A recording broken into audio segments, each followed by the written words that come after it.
to see Whitney perform her plaything for History Day.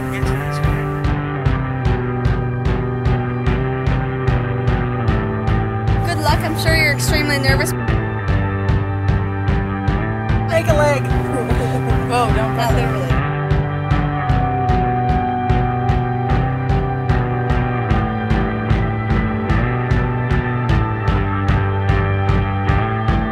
This one is Wisconsin. It says the nation's table for cheese and butter History Day. Nah, I like to psych myself out.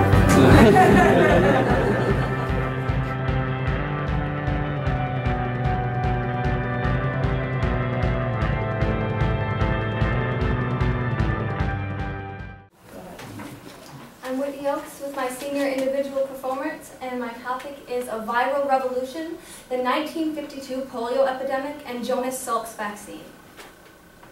Imagine children slowly breathing inside iron lungs.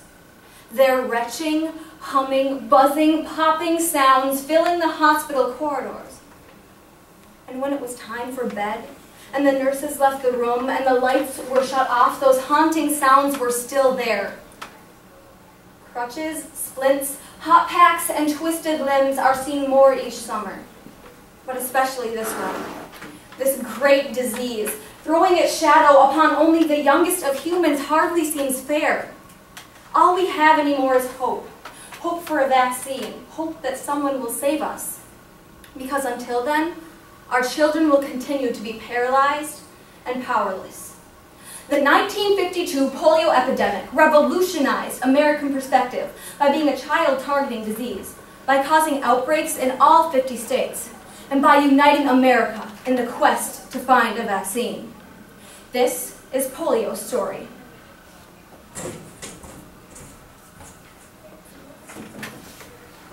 Hello, and welcome to the first International 1948 Polio Conference here in Minnesota.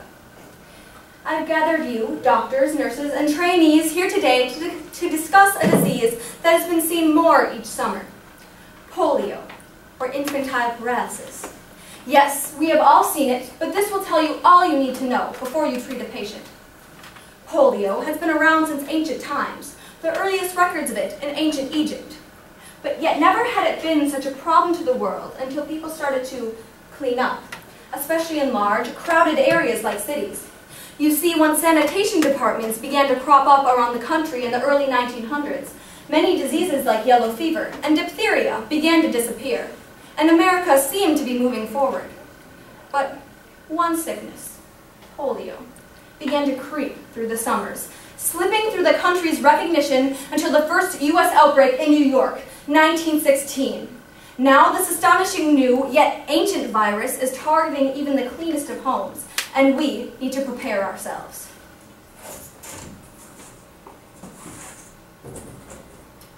I was talking to Linda Peterson of Frederick, Wisconsin the other day, and she said, quote, "My sister woke one morning and couldn't move below her arms. We brought her to the hospital, but she was already in a coma by the time they put her in the iron lung. Her last words, 'Did we make it on time?' We hadn't. The next day, they burned all of her things at school." End quote. Young Mary Ann died the most common way for polio patients. Her diaphragm was immobilized with the onslaught of poliovirus, and she was unable to get enough oxygen throughout her bloodstream. This is just one of the many things I've learned here at the Nurses Academy in Minnesota. But sometimes I just want to explode. There isn't anything we can do about this disease, and I don't know if I can bear saying, just wash your hands and avoid public areas one more time. The March of Dimes just isn't enough. I mean, it's 1952 now. We're supposed to be advanced. We have telephones, refrigerators, and cars. We're in post-war prosperity. We could beat any army, but we cannot beat this viral revolution. Over 3,000 deaths and 60,000 cases have occurred alone this year, and our hospital here at the Sister Kenny Institute is overrun with patients from all around the country. And now, after constantly urging families to keep clean and disinfect their homes, scientists are realizing that cleanliness is the problem, Before the sanitation revolution, everyone was exposed to the virus before they were born, getting antibodies from their mothers. And since polio spread through fecal matter, when sewers and street sweepers began to show up, people quit making antibodies. Consequently, when a child is exposed at an older age, say 5 or under, they are more likely to contract the disease before their immune systems develop. Janet Linden, a fellow nurse of mine, said, quote, "I wasn't allowed to attend my cousin's funeral in 1952, for I was 14 and they didn't want me contracting polio from her. I couldn't even say goodbye." End quote. Everyone remembers those that are crippled. You see them in the hospitals or walking down the street. But we have forgotten the thousands that have died this year. And that polio is a scar we all bear.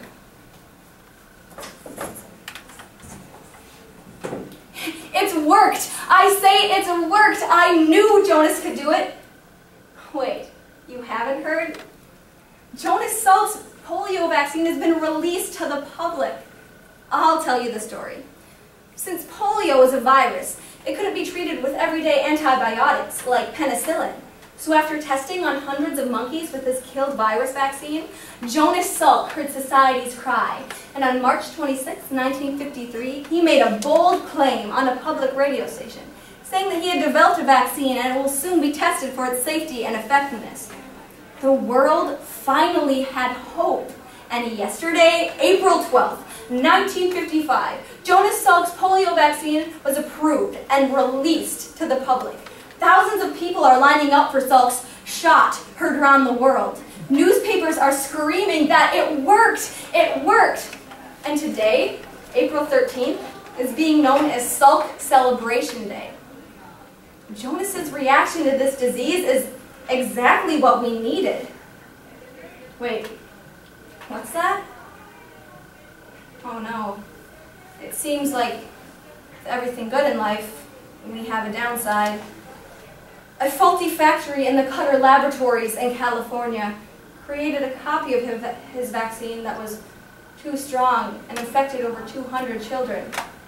The virus, not properly killed, infected these young kids, and I can't help but think that I distributed one of the vaccinations myself.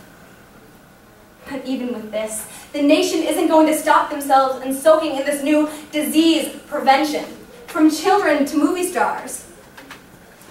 Afterwards, when reporters questioned Salk about who owned his vaccine, obviously only concerned with money, he said, quote, "Who owns my polio vaccine? The people. Could you patent the sun?" End quote.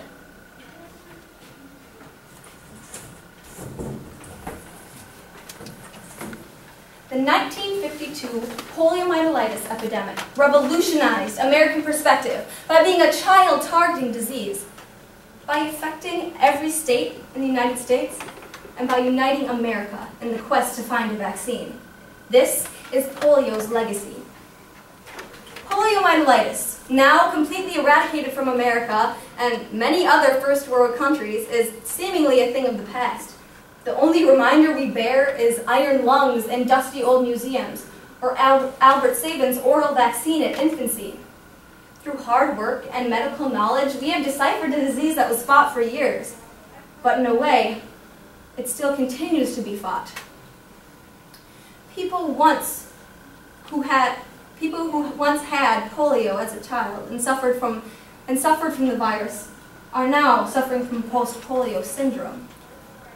It seems that their tired limbs that they once fought so hard to be able to be mobile again are being weakened with fatigue, muscle pain, and the inability to walk or climb stairs. Yet young people continue to overlook this. Jonas Salk and his virus are practically forgotten, but not in places like Nigeria and Afghanistan that continue to suffer. With our help, WHO, UNICEF, and the Rotary, we could continue to reform the world and make polio not only American history, but truly history.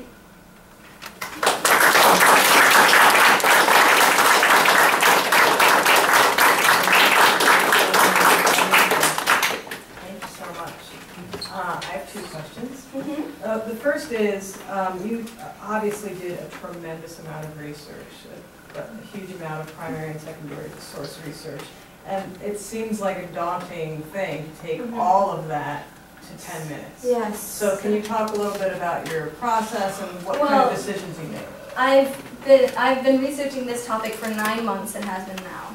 And so I've gotten to know my topic really well. And at first I was very overwhelmed because you type in polio in 1952 on Google or something and it's like, oh my gosh, I cannot read all this. But then I checked out a book called Polio, An American Story by David Oshinsky, and I actually bought it. And it gave me a lot of background knowledge, and it gave me the names and the dates and things like the statistics of 3,000 deaths and 60,000 cases that really helped me string my project together. Because I would highlight things in my book and write it, and the important things and write them down, and then just continue to sift and sift until I came down with what was the most important. You know, and that went for all of my research. And once I figured out that my revolution was not going to be his vaccine, which was originally what I thought, it was going to be the epidemic, then it was easier to find things because I could start to look at data from specific dates and people and days. You actually touched on my second question because I think that's a very interesting choice that you made, that the revolution is the disease and not the cure. And I just wanted to, how did you come up with that interpretation, or what drove you to that? Well, the reason I chose it as my revolution was because not often in American history, or any history for that matter, does everyone, no matter what social group or what ethnicity or how much money you have, come together for one thing. The thing about polio was that it affected rich kids in the highest class neighborhoods you can. And it really did unite America, like I say in my thesis statement. And that doesn't often happen, because most of the time, like, the rich people have their problems and the poor people have their problems, and they're very separated. And so I thought it was quite the revolution, because not only had, like, there never been this much of an epidemic in America, but that it really did unite everyone, and everyone just wanted to protect their children. I'm sorry, one more quick follow-up. Yeah. Did you find anything in your research, though, that at any point there was sort of a, how do I want to ask this, like a group that was targeted, you know what I mean? Like X group gets this disease, you know what I mean? Well, funny enough, it's the people who live in rural communities, you know, in small towns, that got polio less. Because, like I said, they were exposed to the antibodies. And, you know, kids who grow up on a farm, you know, they're going to be in touch with fecal matter, and that's just going to happen, you know? And so the interesting thing about polio is that it didn't affect slums or immigrants. It affected the higher, like, not necessarily high class, but, you know, working class and up. People who they thought had it good. And, Interesting. Thank you. What was the most fun for you? The whole process, what did you enjoy the most? That is so difficult, because I really enjoy National History Day. It's my 3rd year. It's one of the things I love and I'm most passionate about.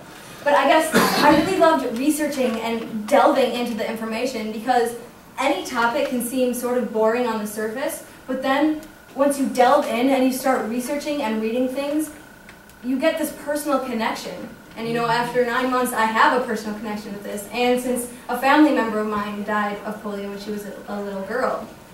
And so the research was definitely my most favorite part, which sounds sort of odd, because most people don't like the research. But, you know, I want to be a journalist someday, and, like, this is just so fun for me to be able to figure out and unravel mysteries and just educate people on stuff that is so interesting, but they just didn't take the time to look at. Did you find anything that, like, sort of informed your opinion of, like, with the CDC or epidemiology today, like, anything in your research of polio and how that was approached in the 50s, how that affects what you think we should do policy-wise regarding worldwide You mean today, like now? Well, see, in the 50s, the way they didn't approach polio very well, because no one really knew what caused it. They didn't. People weren't sure. They were just like, wash your hands, don't go swim in swimming pools, don't go in public theaters, just don't do that sort of stuff. And they didn't really have good things to tell anyone because they didn't really know what caused it. And so the vaccine is really all they had in the 50s. But then when Albert Sabin's oral vaccine came out in 1961, you just have to, see Jonas Salk. With his vaccine, you would inject into your arm, but you need to get multiple ones because it's a killed virus. But Sabin's is a live virus, so you just have to give it to them once, and then they're immune for life. And so I really think that, and this is what they do, they focus on just getting as much people immunized as they can, because this, if it works, it can be passed on from mother to child. So childhood immunizations were not as prevalent in the 50s and 60s? No, they were not. I definitely think, I did not touch on this on my performance very much, but I definitely think that polio and the polio vaccine was a definite turning point for child vaccinations. Just going back a step further, and you mentioned FDR, Franklin Roosevelt, in your references and so on, and sources. How much of a force did you think the example of Franklin Roosevelt was as Sister Kenny started doing her work, and then as we moved toward Sabin and Salk and the others who worked on vaccines? Well, President Roosevelt, really, he was a crusader when it came to fighting polio. He founded the March of Dimes, and the thing was that since he was the president, everyone looks up to their president, and usually, especially in a disease like polio, where you can have twisted limbs and you can be deformed because of it, it makes it seem a lot less of a lower class disease. Because a lot of times in the 50s, people were like, closed behind doors. We don't want people to see them because they're not normal. They're not like everybody else, so obviously they're not good enough. But FDR really changed that because now he was president, he was successful, and he was highly liked by the public, and he had polio. Thank you. Thank you.